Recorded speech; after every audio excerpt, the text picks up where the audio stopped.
Nesta apresentação, abordaremos os seguintes tópicos: cimento Portland, extração de matérias-primas, preparação de farinha, clinkerização, parâmetros do processo, combustíveis, combustão, ensacamento e expedição e coprocessamento. Vamos começar falando sobre o cimento Portland. Trabalhamos numa indústria de bem primário, que é a indústria cimenteira. Por que bem primário? Porque estamos extraindo a nossa matéria-prima da natureza. Mas, ao mesmo tempo, também somos uma indústria de transformação, uma vez que retiramos esse material da natureza e o transformamos em um produto com características distintas. Vejamos, o calcário é a matéria-prima principal do cimento. E o que é o calcário? O calcário é cálcio, sílica, alumínio e ferro. E o cimento? O que é o cimento? O cimento nada mais é que cálcio, sílica, alumínio e ferro. Viu só? Como já dizia Lavoisier, na química nada se cria, nada se destrói, tudo se transforma. Há presença de outros minerais além desses quatro? Sim, são o que chamamos de elementos menores, tais como enxofre, cloro, magnésio, sódio, potássio, flúor, dentre outros. A presença desses elementos deve ser controlada para não impactar negativamente no processo de fabricação de cimento. Então, o que é o cimento Portland? É um pó fino com propriedades aglomerantes, aglutinantes, que endurece sob a ação de água. Na forma de concreto, torna-se uma pedra artificial, que pode ganhar formas e volumes de acordo com as necessidades de cada obra. O cimento é o segundo material mais utilizado no mundo, perdendo apenas para a água, que é essencial para a existência de vida na Terra. O cimento consegue mostrar versatilidade nas construções. Isso se deve às suas características peculiares de trabalhabilidade, moldabilidade, alta durabilidade e resistência a cargas e ao fogo. É insubstituível em obras civis, podendo ser empregado tanto em peças de mobiliário urbano como em grandes barragens, estradas, edificações, tubos de concreto, pontes, dentre outros. De acordo com o Global Cement Directory, a produção de cimento no mundo em 2017 foi superior a 4 bilhões de toneladas, por meio de 2.273 plantas de cimento integradas em funcionamento. Boa parte delas é localizada no território asiático.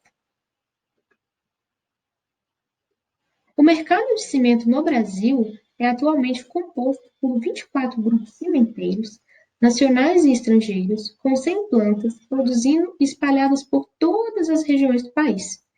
A capacidade instalada calculada no país já ultrapassa os 102 milhões de toneladas por ano. Falando da AVC, a capacidade instalada do grupo no Brasil é de 34,3 milhões de toneladas por ano. Aqui no Brasil, a Votorantim possui 18 fábricas de cimento, 9 plantas de moagem, 38 centrais de concreto, 13 unidades de agregados e 9 fábricas de argamassa, além de 2 fábricas de cal.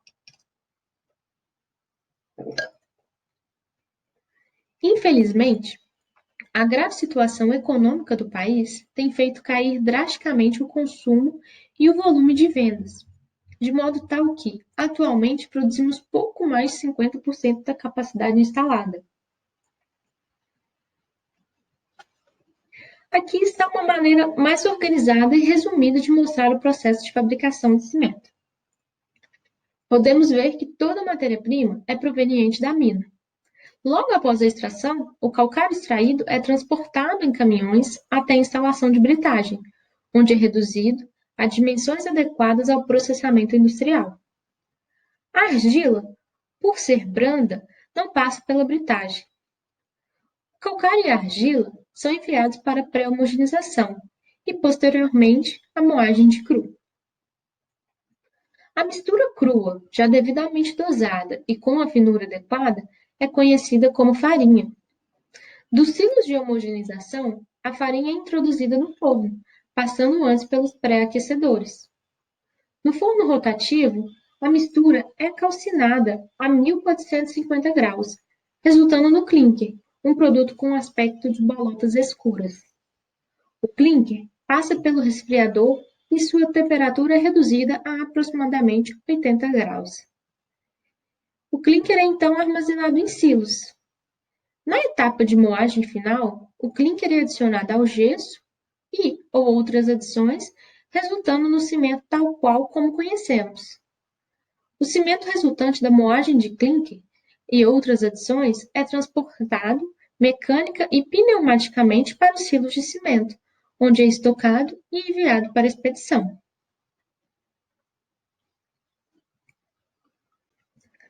Agora vamos falar sobre a etapa inicial de fabricação de cimentos, que é a extração de matérias-primas. A disponibilidade de matéria-prima é essencial para a produção e, por isso, a extração é a primeira parte da cadeia produtiva. Você sabe qual a diferença entre um recurso e uma jazida? Deixa eu te explicar. Se temos uma extração economicamente viável, estamos falando de uma jazida. Caso contrário, estamos falando de um recurso. Então, vale dizer que a jazida é quando temos um retorno financeiro comprovado. Então, como dizemos antes, a primeira fase na produção de cimento é a extração das matérias-primas em jazidas. Então, para a abertura da mina é realizado a sondagem e mapeamento das composições de todo o território. Depois, fazemos o planejamento de lavra. O plano de lavra representa uma série de estudos para conhecermos a característica da rocha em termos de profundidade e obtermos informações de qualidade e volume do mineral em questão. Após realizar furos de sondagem, amostras são coletadas e analisadas. Os resultados são inseridos num software de mineração que avalia o tamanho do corpo de prova que está sendo analisado. Tal software gera um modelo geológico da mina. A partir do modelo, podemos extrair informações como onde está localizado o recurso, quais são os limites de corpo daquele minério, qual a sua qualidade e qual a sua quantidade, em teor, por exemplo. O plano de lavra, ele nos informa como será feita a lavra do material, define como será a geometria da cava a ser lavrada, qual o volume de calcário e estéreo que deve ser retirado da mina. Na DC, o estéreo é aproveitado para fazer calcário agrícola e agregados, tais como brita 1, brita 0, uma solução sustentável para destinar o material e ter ganho financeiro. Então, recapitulando, para a abertura da mina é realizada a sondagem e mapeamento das composições de todo o território. Depois fazemos o plano de lavra para determinar como lavrar e o quanto lavrar. E concluída essa etapa de estudo, vamos para a etapa de desmonte. Por que desmonte? Porque o calcário é uma rocha compacta. As máquinas de carga não são capazes de carregá-lo, por isso faz-se o desmonte com explosivos. Com auxílio de uma perfuratriz, furos de igual distanciamento são feitos e preenchidos com explosivos. A detonação da rocha é realizada. É importante ressaltar que no momento da detonação, a área deverá estar evacuada. Observe que a detonação é a primeira etapa de fragmentação da rocha. O Exército Brasileiro tem um rigoroso controle sobre os explosivos comercializados para este fim, e devido à complexidade do tema, a AVC terceiriza o serviço com fornecedores altamente qualificados e especializados. Aqui vou mostrar para vocês um vídeo com exemplos de detonações de rochas.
Bom, depois dessa etapa de detonação, o material é transportado para o processo de britagem.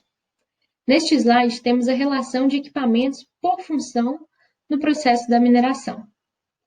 Então, como eu falei para vocês, a perfuratriz hidráulica pneumática, ela tem a função de fazer a perfuração da rocha.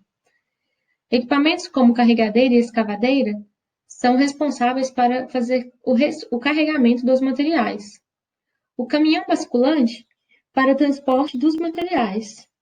A motoniveladora é importante para a manutenção das vias e o trator de esteira para espalhamento e descompactação. O caminhão-pipa é usado para umectação de pistas, o caminhão-comboio para abastecimento e lubrificação e veículos médios e leves para apoio à operação. O britador é uma máquina com função de reduzir a granulometria. O calcário passa pela britagem primária e posterior classificação. As partículas menores são enviadas para pré-homogeneização, mas, se ainda tiverem grandes, vão para o processo de britagem secundária. Aqui podemos ver imagens de exemplo, em que o britador de mandíbula é utilizado para britagem primária e o britador cônico para britagem secundária. A argila também é um material essencial para a fabricação de cimento.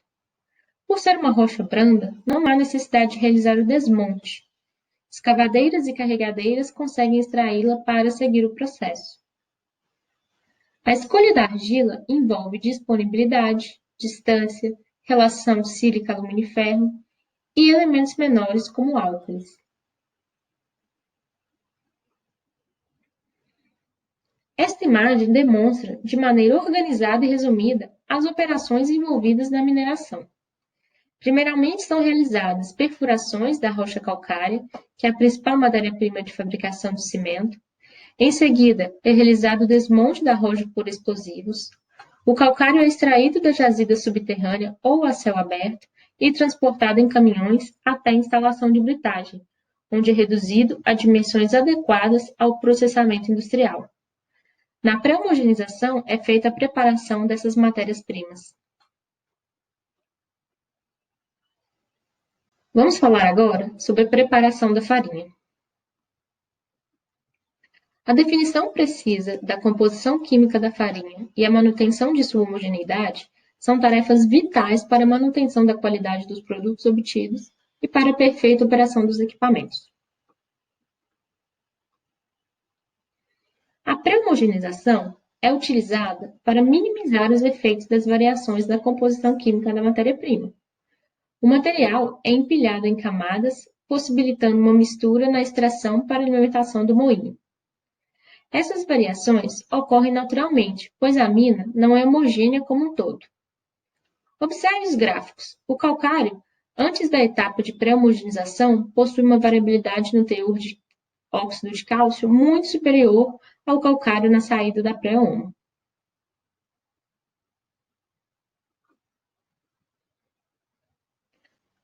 A pré-homogenização do calcário se realiza em grandes pátios ao ar livre, que servem também como um depósito do material. Considerando-se que no funcionamento da indústria em período contínuo, existem os inconvenientes das intempéries, seja na extração ou no transporte da matéria-prima. O sistema de acomodação do material termina por gerar a pré-homogeneização, considerando-se o mais simples, como o do empilhamento das cargas recebidas das jazidas, uma sobre a outra em disposição horizontal, esparramada, e a retomada para o consumo em cortes com disposição vertical, sentido transversal da pilha. Um sistema praticamente obrigatório, quando existe grande variação na qualidade do material extraído na jazida, é o que utiliza máquinas depositoras e retomadoras conjugadas. Utilizando pátios em sequência ou pátios paralelos e máquinas depositoras e coletoras ligadas entre si por um sistema de correias transportadoras, pode-se realizar sucessivos empilhamentos e coletas no mesmo pátio ou diferentes. Um desvio de correia no sistema conduz o calcário homogeneizado ao silo de dosagem. A argila também pode ser estocada e retomada para garantir um menor desvio padrão de composição. Para a argila, um item importante para se atentar é a sua estocagem, para não expô-la a intempéries, uma vez que é um material que tem facilidade de absorver umidade. A etapa posterior à pré-homogeneização é a moagem de cru, que tem como objetivo obter a farinha crua, que é a mistura das matérias-primas moídas. Ela é responsável por produzir uma farinha fina e suficiente para propiciar condições de excelência de queima no forno, bem como a quantidade suficiente para assegurar o funcionamento contínuo. O processo acontece em moinho de circuito fechado, no qual o material passa pelo moinho mais de uma vez. A farinha mais fina torna a queima mais fácil e, consequentemente, diminui a temperatura de clinkerização, reduzindo gastos com energia. Então, vamos falar um pouco sobre moagem. Quais são os princípios da moagem? Como a gente consegue reduzir o tamanho das partículas? Temos o princípio de britagem, por fricção ou atrito, ou compressão ou esmagamento.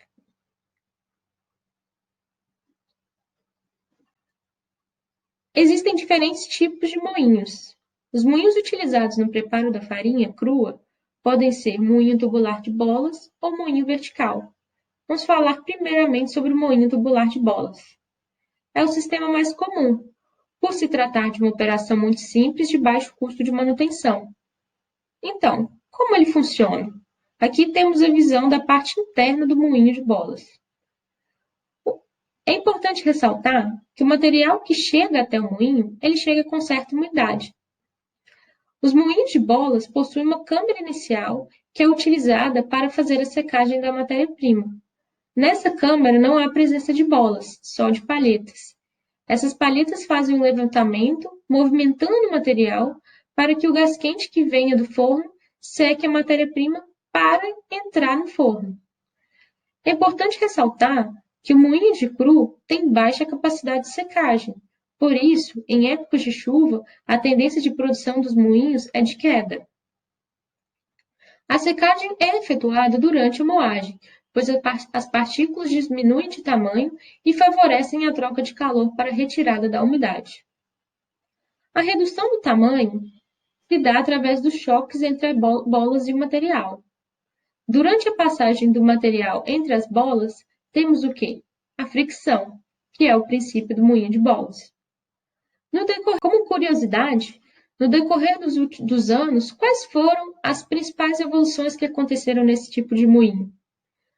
Qualidade da liga de bola mais resistente para evitar o desgaste, melhor qualidade das ligas do interior dos moinhos para maior durabilidade, revestimentos que auxiliam o levantamento das bolas, que são classificados como as placas levantadoras, dentre outros.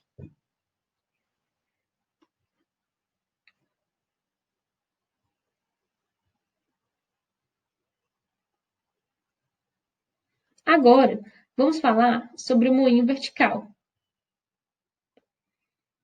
O mecanismo de moagem no moinho vertical de rolos baseia-se na força centrífuga e na ação de compressão que os corpos moedores exercem contra as partículas finas de sólidos sobre uma mesa moedora, ou anel de cuba de retenção e esmagamento.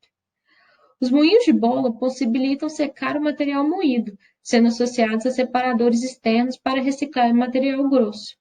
Ao passo que o moinho vertical de rolos executa as três operações num único equipamento: secagem, moagem e separação. Então, com essas informações, podemos concluir que o moinho de bolas ele tem menor eficiência em consumo de energia e menor capacidade de secagem de material do que o moinho vertical. A adoção de moinhos verticais de rolos para farinha ou produto numa indústria cimenteira é uma tendência, uma vez que representa uma considerável redução dos custos operacionais, podendo atingir um abatimento entre 10% a 20% da despesa relacionada ao consumo de energia. Após a moagem de cru, o material é enviado para os silos de homogeneização de farinha. Essa homogeneização é essencial para reduzir as variações composicionais que se apresentam na farinha produzida após a moagem. O processo de mistura de homogeneização da farinha é efetuado no interior desses silos por meio de intensa aeração do material estocado. Quais são os propósitos de um silo de mistura, um silo de homogeneização? Prover uma química e finura constantes e ser um ponto de estocagem intermediária da farinha crua. Como resultado, esperamos uma operação estável do forno e uma qualidade otimizada do clinker. Aqui, podemos fazer um comparativo da farinha antes e depois do ciclo de homogeneização. Observamos uma queda considerável na variação química do material na saída do silo, o que corrobora a importante contribuição que essa etapa tem no processo de fabricação. Agora vamos falar sobre clinkerização.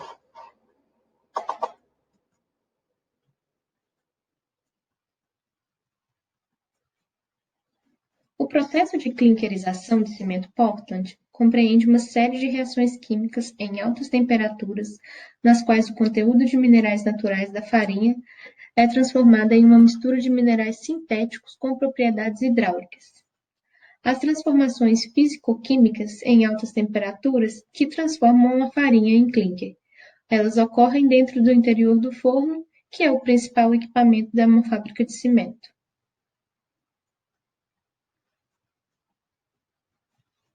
As principais fases minerais contidas no clinker de cimento Portland são halita, belita, aluminato tricálcico e ferroaluminato tetracálcico. Na química do cimento, nós utilizamos a letra C para referir-se ao óxido de cálcio, a letra S para referir-se à sílica, a letra A para referir-se ao óxido de alumínio e a letra F para referirmos ao óxido de ferro. Com isso, a halita é comumente representada pela sigla C3S, ou seja, um composto formado por 3 moléculas de óxido de cálcio e uma molécula de sílica.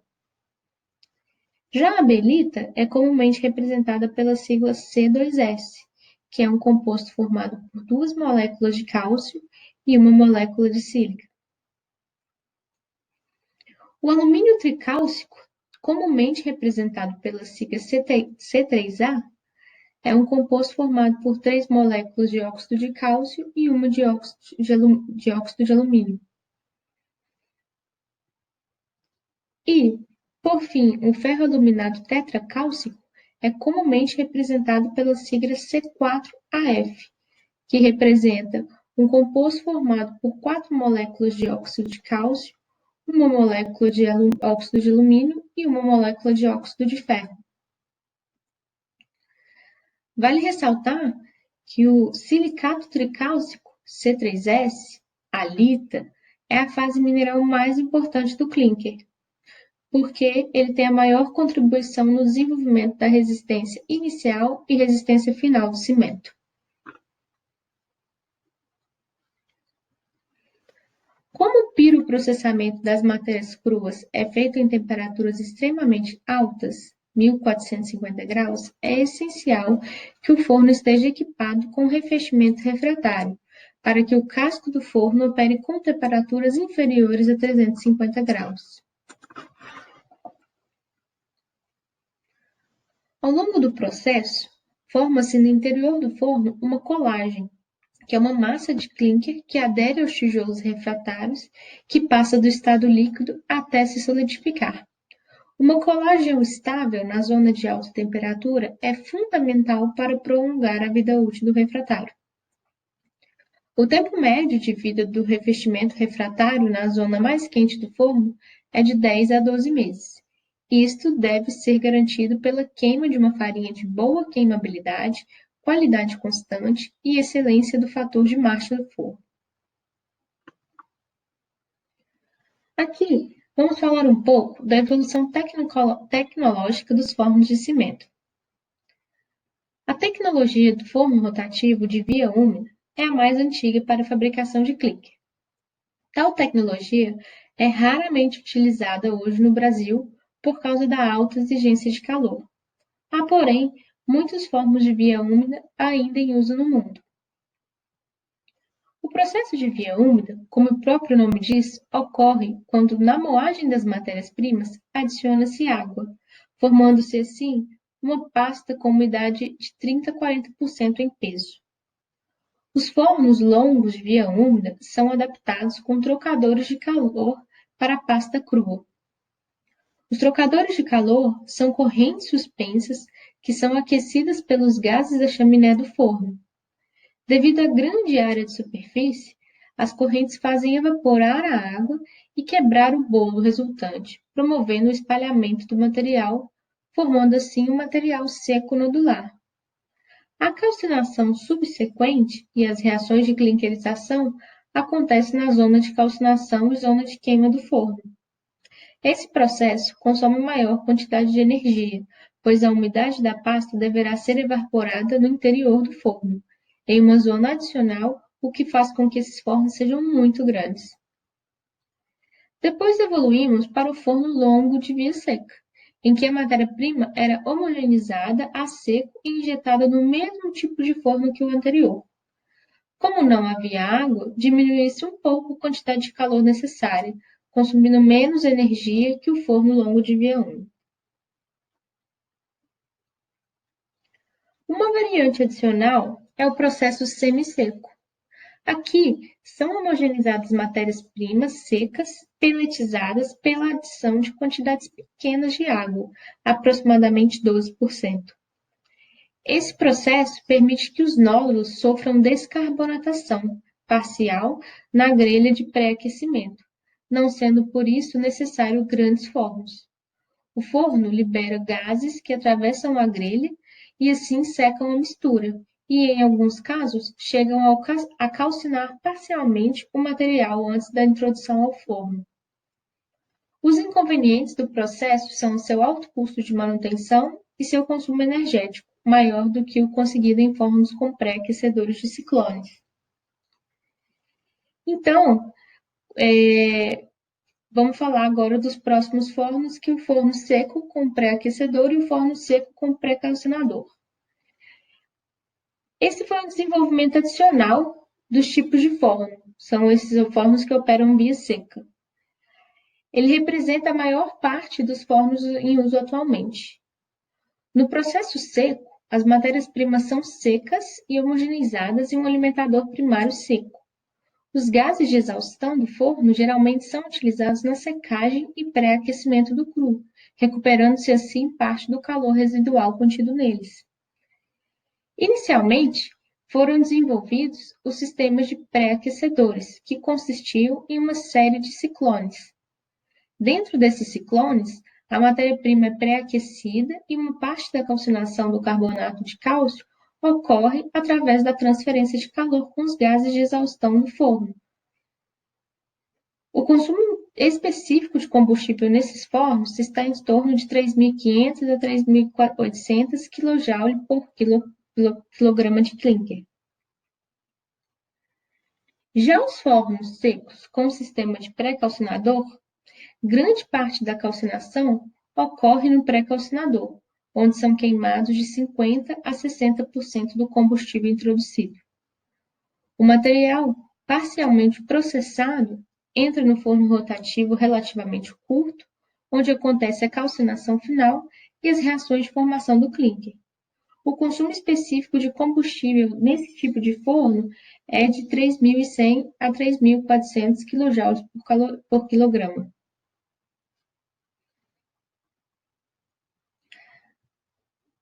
Agora que você ouviu a historinha de evolução dos fornos de cimento, repare o consumo calorífico de cada tipo de forno. O forno úmido longo trabalhava na faixa de 5.500 megajoules por quilo de clinker. A evolução tecnológica com incrementos como torres de silicone, pré-calcinadores, permitiu uma redução de aproximadamente 2.000 megajoules por quilograma no consumo de combustível. Isso representa uma economia de centenas de milhares de dólares por ano em combustível. Até os anos 1950, o processo de clinkerização consistia apenas em um equipamento, ou seja, o próprio forno. um cilindro de aço revestido por tijolos refratários. Os gases produzidos pela queima de combustível e pelo processo eram exauridos diretamente na atmosfera. Embora simples, tal processo ocasionava grande desperdício de energia térmica, combustível, ao exaurir gases quentes na atmosfera. Somente com o advento dos pré-aquecedores de ciclones foi possível racionalizar a eficiência térmica do processo de clinkerização. Veja a figura central deste slide, que representa uma torre de ciclones. A farinha fria é alimentada no topo do pré-aquecedor e vai sendo aquecida à medida que troca calor com os gases provenientes do forno. Estes, por sua vez, são resfriados. Os gases são introduzidos na torre com cerca de 1.100 graus e são exauridos no topo da torre por volta de 370 graus. Uma segunda grande revolução tecnológica surgiu nos anos 80, com a introdução de reatores de pré-calcinadores instalados no pré-aquecedor de ciclones. Isso permitiu reduzir ainda mais o consumo térmico e aumentar a taxa de produção para 8 a 12 mil toneladas por dia. Neste reator, comumente denominado de pré-calcinador, se introduz cerca de 50 a 60% do combustível. A transferência de aproximadamente 90% do processo de calcinação do forno para o reator permite aumentar sua produtividade e diminuir substancialmente o consumo de combustível. Apesar de todas essas vantagens, é importante ressaltar que o investimento inicial é muito alto e ainda existe o risco de entupimento da torre por entupimento dos ciclones. O clinker, que deixa o forno de cimento em seu quadro de saída, tem uma temperatura que fica normalmente entre 1.250 e 1.400 graus. Essa temperatura ainda é extremamente alta para que o material possa ser conduzido por transportadores comuns até sua estocagem. O clinker deve ser previamente resfriado, tanto para ser adequadamente transportado, como para poder recuperar o calor sensível contido em sua massa, bem como para estabilizar sua composição mineralógica. Vamos falar sobre o processo de resfriamento de clinker. O processo usual de resfriamento e recuperação de seu calor consiste em submeter o clinker à passagem de uma corrente de ar frio. O clinker se resfria e o ar é aquecido, e aí introduzido no forno como ar de combustão. Um tipo de resfriador, comumente usado nas operações de cimento, é o resfriador planetário, também conhecido como resfriador de satélite. E em 1922, a F. L. Smith passou a denominá-lo resfriador tipo UNAX. O resfriador de satélites consiste de cerca de 10 a 11 tubos metálicos arranjados como uma coroa ao longo da circunferência na extremidade final do forno, tornando-o parte integral do forno rotativo. Esse tipo de resfriador gira juntamente com o forno, sem acionamento independente. Interiormente, as paredes são revestidas com tijolo refratário para proteção do casco dos tubos e garantir uma melhor troca térmica entre o clinker e o ar. Além disso, os tubos são dotados de elementos levantadores para facilitar essa troca térmica. Aberturas nos cascos do forno permitem a entrada do clinker no resfriador. O resfriamento ocorre em contracorrente. O ar total de resfriamento entra no forno como ar de combustão. Tais resfriadores estão limitados a uma produção de 4.000 toneladas por dia.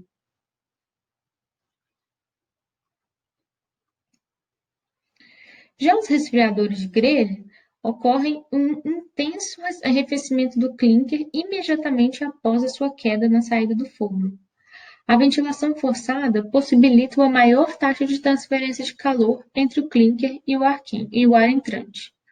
Dessa forma, é possível reduzir a temperatura de saída do material, recuperando parte da energia associada ao mesmo e aumentando assim a eficiência do sistema. Resfriadores de grelha em formas com pré-calcinação permite que a instalação possa atingir grandes capacidades, até 10.000 toneladas de clinker produzido por dia. Aqui podemos ver a evolução da temperatura para a formação do clinker. A 100 graus, temos a evaporação de água livre. A 500 graus, a desidroxilação dos materiais argilosos. 800 graus, decomposição do calcário, comumente denominada descarbonatação. E a 900 graus, a recristalização de minerais argilosos. Entre 900 e 1200, temos a reação do óxido de cálcio com alumínio silicatos. E entre 1200 e 1280, temos o início da formação do que chamamos de fase líquida. A 1280 graus, começa-se a formação de belita, que é o C2S. E, acima dessa temperatura, entre 1200 e 1330, temos a formação da halita, C3S. Entre 1330 graus e 1450, temos o crescimento dos cristais de halita e belita. E a 1200, a cristalização da fase líquida, resfriamento. Na imagem ao lado, temos todas as zonas que acontecem dentro do forno. Da direita para a esquerda, vemos o cone superior, local onde se faz a estanquiedade entre a parte móvel e fixa. A zona de calcinação se encontra no início da entrada do forno e é onde ocorre a descarbonatação. Uma curiosidade sobre essa região: fornos que possuem pré-aquecedor com pré-calcinador possuem comprimentos menores e a redução de tamanho se dá nessa zona. A zona de segurança é a zona intermediária entre a zona de descarbonatação e a região de formação de fase líquida. A zona de transição superior é a região da coroa de acionamento do forno, considerada uma região de alto estresse mecânico. A zona de queima apresenta maiores temperaturas e é onde ocorre a formação do clinker. A zona de transição inferior está localizada antes da saída do forno e se caracteriza por ser uma região também de alto estresse mecânico. O nose ring é a saída do forno, que é onde tem o resfriador de clinker que recebe o material quente. Agora vamos falar sobre parâmetros de processo. Entre os parâmetros químicos mais utilizados na indústria cimenteira para controlar a farinha e o clinker, listam-se os módulos de alumínio, sílica e o fator de saturação de cal. Vamos começar falando sobre o módulo de sílica. Ele é representado pela relação dos óxidos de silício e a soma dos óxidos de alumínio e de ferro. Esta relação está intimamente relacionada com o desenvolvimento da fase líquida. A importância desse módulo é que ele exprime uma correlação entre os componentes de elevada atividade hidráulica, que são os silicatos, e a fase líquida, que são os aluminatos e os ferroaluminatos. Por essa relação, podemos dizer que o módulo de sílica elevado significa um aumento na proporção dos silicatos de cálcio e uma diminuição na proporção dos fundentes. Então, o que acontece quando esse módulo está elevado? O módulo de sílica elevado, aliado a uma fase líquida inadequada, dificulta a queimabilidade da farinha e, consequentemente, exige maior consumo de combustível. Isso acontece porque a farinha com alto teor de silicatos de cálcio exige um aumento das condições de queima para desenvolver a clinkerização, acarretando, em função disto, um maior consumo de energia. Consequentemente, teremos a formação de clínkers com elevados teores de silicatos, halita e belita, e uma menor porcentagem de fase líquida, os aluminatos tricálcico e ferroaluminato tetracálcico. Como consequência dessa redução da fase líquida, teremos uma nodulação mais difícil, resultando na formação de um clinker fino e pulverulento. Além disso, a deficiência da fase líquida também dificulta a formação de colágenos. O módulo de sílica, quando demasiadamente alto, provoca deterioração da colagem existente, afetando o revestimento do refratário. E, contrariamente, o que acontece quando temos módulo de sílica mais baixos?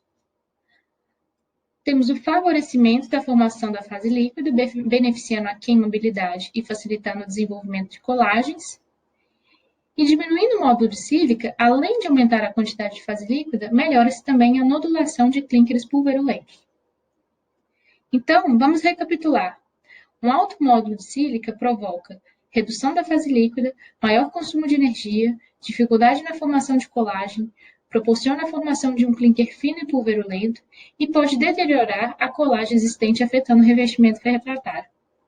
Em contrapartida, um baixo módulo de sílica provoca o aumento da fase líquida, um menor consumo de combustível, formação de colagens de baixo ponto de fusão e, portanto, de baixa consistência, formação de clínkers com maior porcentagem de fase líquida, facilitando a nodulação e clinkerização. Quando o módulo de sílica está demasiadamente baixo, há o favorecimento de formação de bolas, e também podendo haver deterioramento do revestimento refratário devido à infiltração da colagem no mesmo. Agora vamos falar do módulo de alumínio, que é representado pela relação do óxido de alumínio e de ferro, e esta relação também está intimamente ligada com o desenvolvimento de fase líquida. O módulo de alumina controla a composição e a natureza da fase líquida, influindo diretamente na temperatura de clinkerização, na nodulação e granulação do clinker. O que acontece quando esse módulo está elevado? Um alto módulo de alumínio faz com que a viscosidade da fase líquida aumente, dificultando assim a difusão ou mobilidade iônica dos componentes químicos. E no contrário, o que acontece quando temos um módulo de alumínio baixo? A fase líquida fica menos viscosa, facilitando a cinética das reações e possibilitando a obtenção de temperaturas de clinkerização mais baixas. Além disso, pode haver formação de colagens e a maior facilidade na nodulação e granulação do clinker. Então, recapitulando, um alto módulo de alumínio provoca um aumento da proporção de C3A e redução de C4AF, um aumento na viscosidade da fase líquida a temperaturas constantes, e quando demasiadamente alta, dificulta a formação de colagem e nodulação do clinker. E o módulo de alumínio baixo, o que provoca uma fase líquida mais fluida, formação de um clinker com granulação elevada, quando não há sílica livre na farinha, favorece a formação de bolas de clinker fundido e pode deteriorar o revestimento refratário devido à infiltração de colagem no mesmo. Agora vamos falar do fator de saturação de cal. O fator de saturação constitui um dos índices químicos mais utilizados na indústria cimenteira e correlaciona o óxido de cálcio com óxido de alumínio, óxido de silício e óxido de ferro. Para uma saturação maior que 100, temos mais cal que o necessário para reagir com outros compostos. Desta forma, sobrará cal não combinado no clinker, o que comumente chamamos de cal livre. Na prática, sempre temos cal livre, pois sua presença em proporções inferiores a 1% para um valor normal de saturação encarece o processo, levando ao maior consumo de combustível na queima da farinha. Entretanto, se a cal livre é baixa devido à baixa saturação, temos, neste caso, baixa formação de silicatos cálcicos e, consequentemente, baixa proporção de C3S no clinker. Como falamos anteriormente, o C3S é a fase mineral mais importante do clinker, devido à sua contribuição no desenvolvimento das resistências inicial e final do cimento. A escolha de uma saturação tecnicamente adequada e economicamente vantajosa representa um compromisso entre a seleção e a preparação das matérias-primas disponíveis, e a obtenção de um clinker dentro da composição projetada, com pouca cal livre e um consumo específico de calor satisfatório.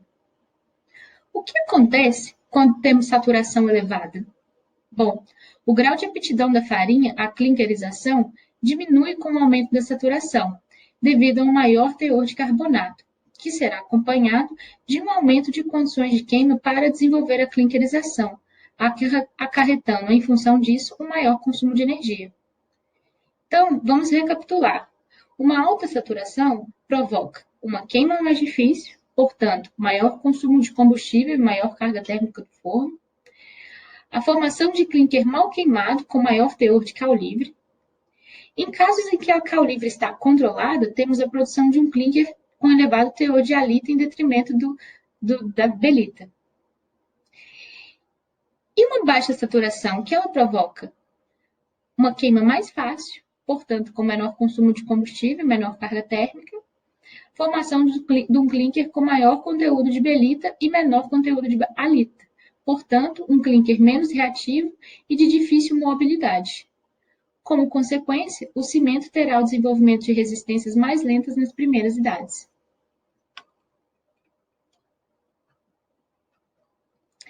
Em teores menores, porém muito variados, são encontrados compostos secundários, como óxido de magnésio, óxido de sódio, óxido de potássio, e outros, tais como o enxofre na forma de sulfatos e sulfetos, óxido de fósforo, óxido de manganês, óxido de titânio, flúor, cloro, cromo e outros, que, devido às suas baixíssimas proporções, são denominados componentes minoritários ou elementos menores.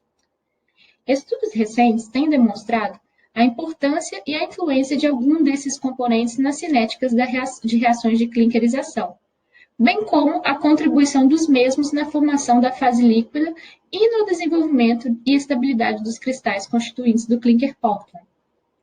A presença de magnésio, sódio, potássio e enxofre são rotineiramente controlados no decorrer de todo o processo de preparação de farinha, produção de clinker e manufatura do cimento. Elementos menos frequentes, porém importantes em alguns casos particulares, como cloro, flúor, fósforo, titânio, manganês e outros, também têm merecido muita atenção nas rotinas de controle. Veja nesta tabela os impactos de alguns desses elementos menores no processo.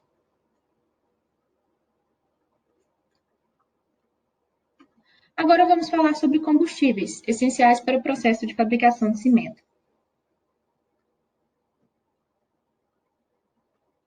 Os combustíveis são substâncias com ligações químicas ricas em energia, tais como ligações carbono-carbono, carbono-hidrogênio, hidrogênio-hidrogênio, que, uma vez liberadas, convertem energia química em energia térmica. Os combustíveis são substâncias que, na presença de um oxidante, normalmente o ar atmosférico, e com a existência de um impulso energético inicial, um ponto de ignição, passam por uma reação química de oxidação, que é exotérmica, autossustentável e muito rápida.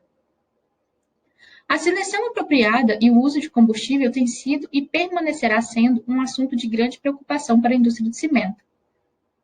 Os combustíveis são materiais essenciais e vitais quando empregados nos fornos de produção de clinker, pois o processo é altamente energético e os custos com energia são muito elevados na indústria. Vamos falar um pouco sobre o gás natural. Ele é um excelente combustível para fornos de cimento, pois é naturalmente preparado para uso direto e requer poucas instalações. Mas praticamente não é usado em fornos do cimento no Brasil, devido a seu alto custo comparado com outros combustíveis menos nobres. O gás natural normalmente tem uma composição muito constante e é de fácil controle operacional. Seu problema maior está relacionado ao risco de explosão, então necessita de precauções especiais no projeto da sua planta e operação. Vamos falar também sobre o carvão mineral, que foi amplamente utilizado na indústria cimenteira na década de 70 e 80. Mas foi gradativamente substituído em função de sua baixa qualidade, altos custos, quando comparado a outros combustíveis como o coque de petróleo.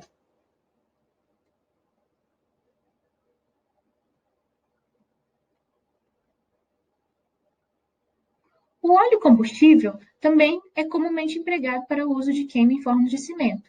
Ele foi amplamente utilizado no Brasil nas décadas de 70 e 80 e início da década de 90. No final da década de 90, a maior parte das cimenteiras migraram para o coque de petróleo. Para a queima dos óleos dos combustíveis em fornos de clinkers é necessária a transformação de óleo em gotículas, através de nebulização ou atomização, realizada por via mecânica ou com fluido auxiliar. Alguns óleos combustíveis necessitam de um pré-aquecimento entre 100 e 200 graus. Já o coque de petróleo, ele tornou-se o principal combustível da indústria cimenteira a partir do final da década de 90, substituindo os demais combustíveis utilizados até então, o carvão, o óleo combustível. Quais são as características positivas do coque de petróleo? Um elevado poder calorífico, um reduzido teor de cinzas e um baixo custo de aquisição.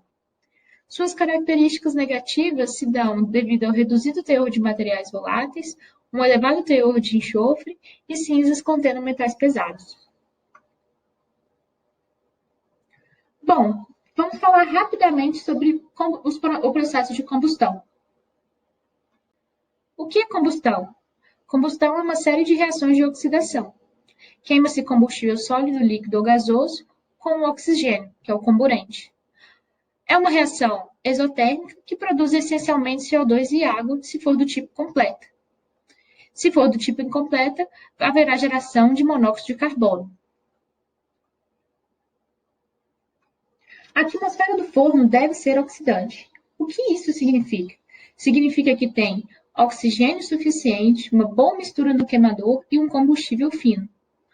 Como nós percebemos que o forno está em tais condições?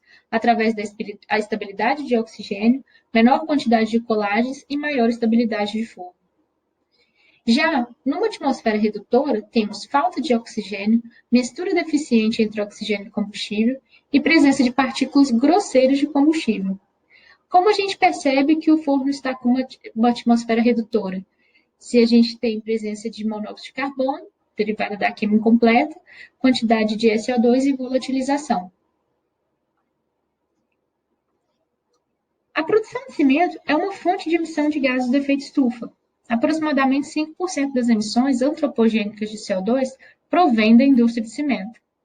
De cada tonelada de CO2 gerada pela indústria, cerca de 60% é oriunda da decomposição dos carbonatos da farinha crua e 40% da queima de combustíveis fósseis. Então, como o segmento cimenteiro deve proceder para reduzir a emissão de CO2 por tonelada de cimento produzido?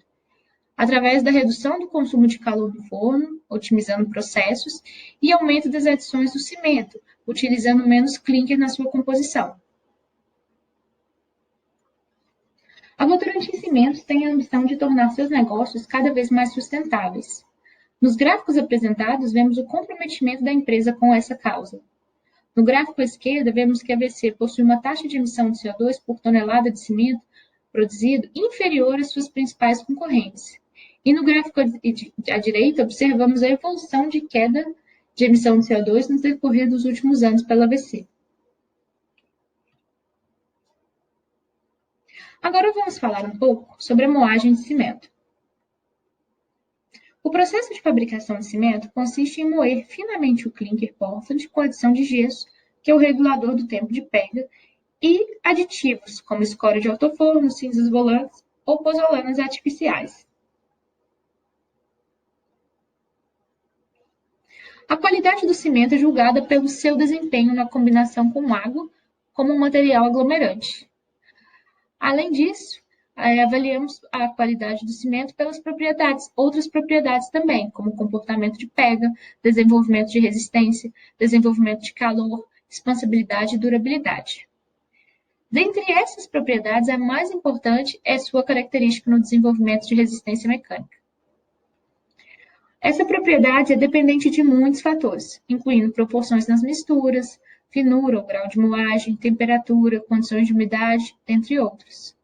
O cimento deve ser moído fino o suficiente para obter os requerimentos para as propriedades de resistência especificadas nas normas para cimento e concreto.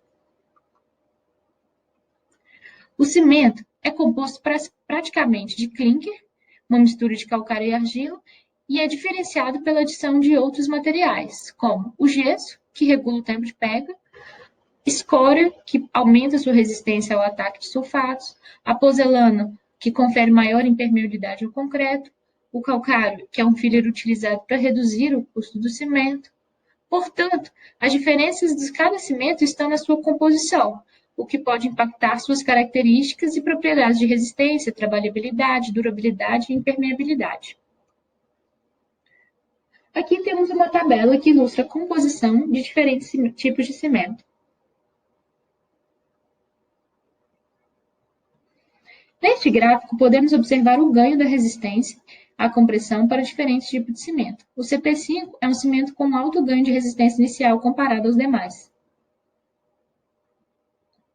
Agora vamos falar brevemente sobre ensacamento e expedição.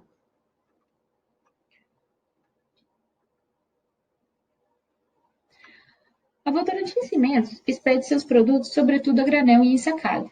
A proporção é de 70% de material ensacado e 30% a granel. 95% das ensacadeiras são Haber. Temos outras duas da marca SAT. Destas ensacadeiras, temos uma ou outra em operação manual, mas quase todas já são automáticas. Ainda existem autopacks pelas fábricas, mas não estão mais em operação.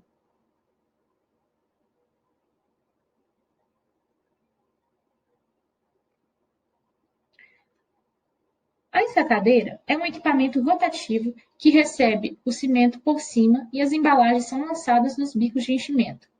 Os sacos, de 25 ou 50 quilos, são expulsos em uma correia transportadora, onde são pesados e chegam até a paletizadora. Sacos abaixo do peso são rejeitados e o cimento retorna para o processo. Na paletizadora, os sacos chegam por cima e os pallets são abastecidos pela parte inferior da paletizadora, e as camadas são montadas em um elevador de pallets. Após a formação dos pallets, o cimento é retirado pela empilhadeira e levado ao estoque ou direto para carregamento. É importante ressaltar que, diferente dos demais processos de fabricação, a ensacadeira e paletizadora são equipamentos menores, com muitos componentes mecânicos e eletrônicos. Isso faz com que seja mais frequente as paradas na linha, mas também mais simples de serem resolvidas. Todos os processos têm sua importância, e a ensacadeira não é diferente. Este processo é assim como o carregamento a granel é o mais próximo do cliente.